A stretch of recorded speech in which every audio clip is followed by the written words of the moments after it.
You know, there's something rather amusing about this whole spiritual business. People come to me and they say, Alan, I've been meditating. I've been reading all the right books. I've had this extraordinary experience of oneness with everything. And then almost in the same breath, they add, but why am I so terribly alone? Why can't I find someone to love? And I look at them and I want to laugh. Not because I'm mocking their pain, you understand, but because they don't see the cosmic joke they've walked into. They've awakened to the fact that they are the entire universe expressing itself, and now they're complaining that they can't find a date on Saturday night. It's like a wave suddenly realizing it's the ocean, and then worrying that it can't find another wave to go steady with. But let me tell you something. This loneliness, this sense of standing apart from the ordinary games of romance, it's not a bug in the system. It's a feature. And once you understand why, you'll see that what looks like a problem is actually the opening of a door to something far more interesting than anything you left behind. So let's talk about love. Real love. And why those who wake up find the old game utterly impossible to play. The first thing you must understand is that what most people call love is nothing of the sort. It's a transaction, a barter system. Two hungry ghosts making arrangements in the dark.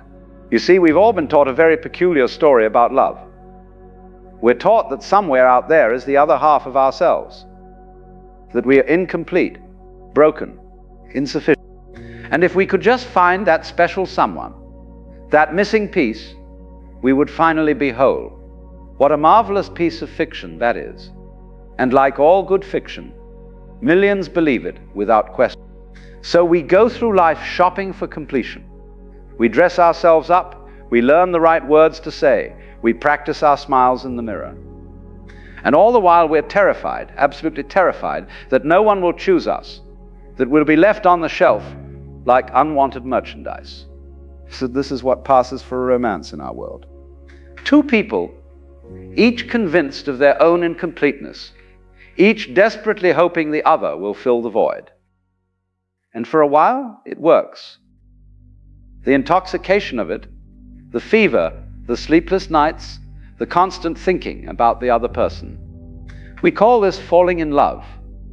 But notice the word, falling. As if love were a pit you stumble into, as if it was something that happens to you rather than something you do. And what fuels this falling? Not love, my friends. Not love at all. But need, raw, desperate need.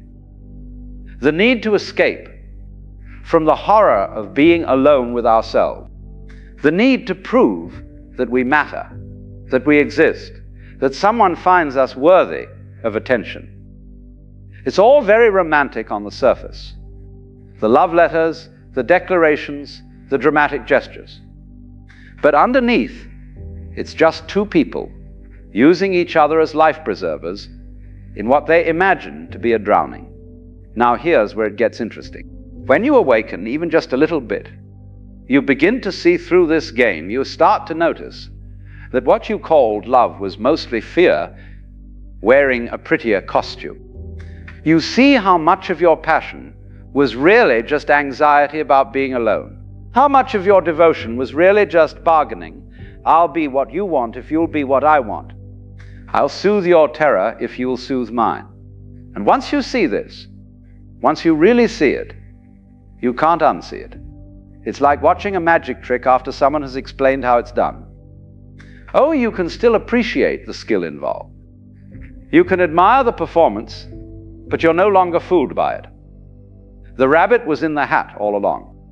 This is why the awakened find it so difficult to fall in love in the conventional way. Not because they've become cold or unfeeling, quite the opposite, but because they can no longer participate in the mutual hypnosis that passes for romance. They've seen the wires holding up the stage. They know the love songs are about neediness dressed up in moonlight. They recognize the whole drama for what it is, a beautiful, tragic game that two incomplete people play to avoid facing their own emptiness. But here's the thing. When you wake up, you discover something extraordinary. You're not empty at all. That void you were so afraid of, that terrible loneliness you were trying to escape, it was never real. It was a story you told yourself. A story so convincing that you organized your entire life around avoiding it. The truth is, you are not half a person waiting to be completed. You are not a fragment of something that broke apart at birth. You are the whole thing. You are the universe experiencing itself through this particular pattern called you. You are as complete right now as you will ever be. The idea that you need someone else to make you whole is like a wave, thinking it needs another wave to become water. It's already water. It was always water. And when you really understand this, when you feel it in your bones, something shifts. The desperate hunger that drove you toward others begins to quiet down. You stop scanning every room for potential saviors. You stop measuring every interaction by whether it might lead to the completion you seek. Because you're not seeking completion anymore, you're already complete. Now, this sounds wonderful in theory, and in many ways it is. There's a tremendous freedom in not needing others to validate your existence. But there's also a price. And the price is this: you can no longer play the old game. You can no longer pretend that the theatrical performances of conventional romance are real. You can't fake being swept away when you see too clearly how the sweeping is done. This is where the loneliness comes in. Not the loneliness of being physically alone. That's easy. You can sit by yourself for hours and feel perfectly content. No, this is a different kind of loneliness. It's the loneliness of seeing through a game that everyone else is still playing. It's like being the only adult at a children's party. The children are having a wonderful time. They're completely absorbed in their games. But you can't join them. Not because you don't want to, but because you can't make yourself believe the games are real anymore. You meet someone. They're attractive. They're interesting.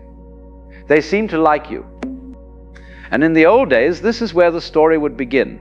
The story of pursuit and conquest, of longing and fulfillment, of two people finding each other in the vastness of the world. But now you see the story before it even starts. You see how it will unfold. The initial intoxication, the gradual revelation of flaws, the negotiation of needs, the slow recognition that neither of you can give the other what they're really looking for, because what they're looking for doesn't exist outside themselves. And so you hesitate, not out of fear, but out of clarity. You cannot walk into a trap when you see it so plainly.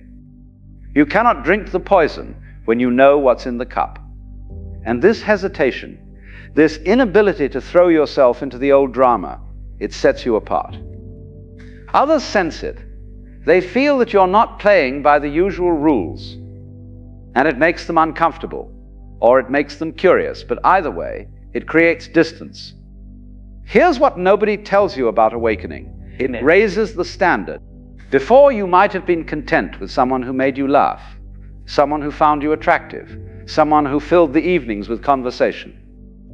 But now, that's not enough.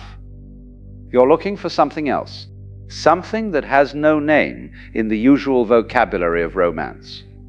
You're looking for someone who has also seen through the game, someone who knows they are already whole, someone who isn't trying to use you as a missing piece in their puzzle. Because only then can you meet each other as you actually are, not as fantasies or saviors or solutions to loneliness, but as two expressions of the same reality, two waves that have both realized their ocean. And here's the difficulty. Such people are rare, extraordinarily rare. Most people are still caught in the old story. They're still looking for their other half. They're still trying to build their identity through relationships. They're still playing the game with deadly seriousness. And you can't blame them for this. You played it too, until you didn't, until you saw through it. But the fact remains, the field has narrowed considerably. Where once there were many possibilities, now there are few. Where once you might have fallen in love with someone's smile, or their wit, or their way of moving through the world, now you need something more. You need them to be awake, or at least awakening. You need them to know what you know, to see what you see. And that severely limits the options. This is why so many spiritually awake people find themselves alone.